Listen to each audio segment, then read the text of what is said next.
नमस्कार। आज देख रहे हैं हम टाइप ऑफ द स्टैच्यूट। तो सब्जेक्ट देख रहे हैं इंटरप्रिटेशन ऑफ स्टैच्यूट, जिसमें टाइप्स ऑफ द स्टैच्यूट।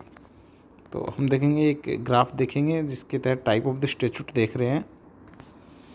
तो ये है टाइप ऑफ द स्टैच्यूट। तो type of the statute basis on the duration related, यानी ड्यूरेशन के बेस पे दो टाइप के हमने स्टैच्यूट बनाए, टेम्परेरी और परमानेंट। टेम्परेरी कुछ समय के लिए होता है, परमानेंट जब तक परमानेंट होता तब तक लेजिस्लेचर उसको रिपील नहीं कर देता।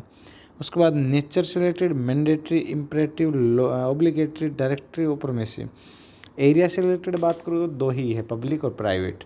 ऑब्जेक्ट से रिलेटेड बात करूँ तो उसमें कोडिफाई है, कॉन्सोलिडेटिंग है, डिक्लेरेटरी है, रेमेडियल है, इनेबलिंग है, डिसेबलिंग है, पेनल है, टैक्स है, रिपीलिंग है। ये सब ऑब्जेक्ट से रिलेटेड। तो हम एक बार इनको देख लेते हैं कि ड्यूरेशन से जो रिलेटेड है, बेसिस ऑन द ड्यूरेशन जो टू टाइप के हैं, टेम्परेरी और परमानेंट। टेम्परेरी वो है कि स्पेसिफिक ड्यूरेशन के लिए इनको बनाया गया था, और जैसे ही वो ड्यूरेशन ख़त्म होता है ये ऑटोमेटिकली नल एंड वॉइड हो जाते हैं, रिपील हो जाते हैं। परमानेंट स्टैच्यूट की मैं बात करूँ तो ये वो स्टैच्यूट है जिसमें टाइम पीरियड कोई मैटर नहीं रखता, ये तब तक एग्जिस्टेंस में रहते तब तक कि लेजिस्लेचर उसको नल एंड वॉइड डिक्लेयर ना कर दें। और नेचर से रिलेटेड बात करूँ तो मैंडेटरी स्टैच्यूट है। तो mandatory statute such statute whose main object is to order for the performance of any specific function by specific method are called mandatory। कि मैंडेटरी है, वो ज़रूरी है, कंपल्सरी है, ठीक है। इम्पेरेटिव और obligatory statute do also have the same meaning, their nature is also similar to the mandatory nature, ठीक है, ये सेम ही है। उसके बाद आता है डायरेक्टरी स्टैच्यूट। तो such statute whose object is to direct for the performance of any specific function called directory. जैसे कि कोई भी स्टैच्यूट जो डायरेक्शन देता है कि परफॉर्मेंस के लिए, डायरेक्ट स्टैच्यूट। पब्लिक स्टैच्यूट और प्राइवेट स्टैच्यूट की मैं बात कर रहा था। तो पब्लिक स्टैच्यूट कौन सा है? तो which are related to the public interest, public statute. Private which are concern with the rights of the individual of private. तो जो प्राइवेट मैटर्स को डील करते प्राइवेट स्टैच्यूट। कोडिफाइंग स्टैच्यूट, जैसे कि हिंदू लॉ कोडिफाइंग है, मुस्लिम लॉ नहीं है, टोर्ट नहीं है, तो कोडिफाइंग स्टैच्यूट जो कोडिफाइड जो लॉ है और पर्टिकुलर स्पेसिफिक सब्जेक्ट पे वो कोडिफाइंग स्टैच्यूट। उसके बाद आता है कंसोलिडेटिंग स्टैच्यूट। तो such statute which consolidate law on specific matter at once place are called consolidate. जैसे कि कॉन्ट्रैक्ट है उसमें लिखा गया है टू कंसोलिडेट। डिक्लेरेटरी जो डिक्लेयर कर रहा है, लॉ जो इसको डिक्लेयर कर रहा है।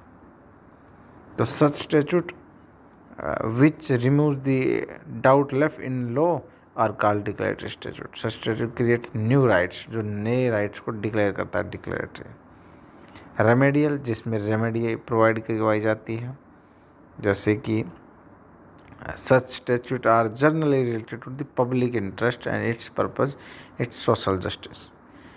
enabling statute की मैं बात करूँ तो such statute which enables the legislature to perform any function are called the enabling statute। such statute main purpose is to give corporal form to the intention to legislature, enable the legislature to perform necessary functions। Shashikant Singh versus Tarkeshwar Singh का जो एक case है, इसमें enabling statute का एक case है। Disabling, जिसको disable कर दे, कैंसिल कर दे। पैनल, जिनमें कि पनिशमेंट को डिफाइन किया गया, जो पनिशमेंट से रिलेटेड है, किसी एक्ट को डिफाइन करते कि ये पनिशेबल है, जैसे कि आईपीसी है, फूड अल्ट्रेशन एक्ट है, आर्म्स एक्ट है।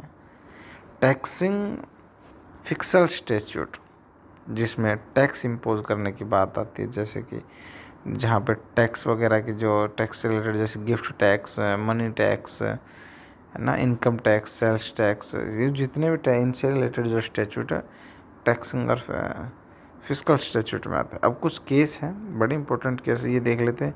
इसमें वेगा हॉलीडे पार्क्स लिमिटेड वर्सेज कानू दयाल ग्राम पंचायत का केस है ये। छाया गुप्ता डिस्ट्रिक्ट रजिस्ट्रार का भी केस है। यूनियन ऑफ इंडिया वर्सेस आज़ादी बचाओ आंदोलन का भी इसमें कैसे एक्सप्लेनेटरी, जिसमें क्या है, such statute which explain law remove the defect of the previous law. कुछ लॉ को एक्सप्लेन किया जाता है और पुराने लॉ को के जो डाउट्स वगैरह जो है उनको रिमूव किया जाता है।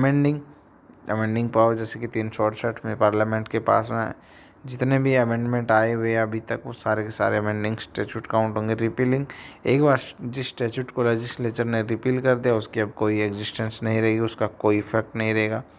वैलिडेटिंग, किसी चीज़ को वैलिडेट करना, तो such statute by which the defect of the previous law are removed and declare voidable और such act are considered valid which otherwise void और invalid are called the validating statute. तो ये जो थे,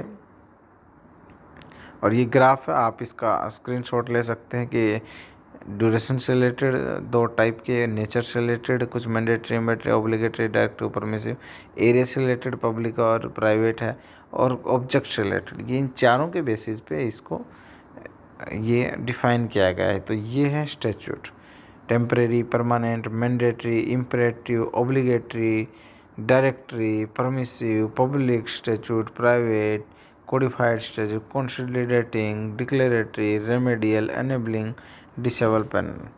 तो ये सब सारे टाइप्स ऑफ द इंटरप्रिटेशन है,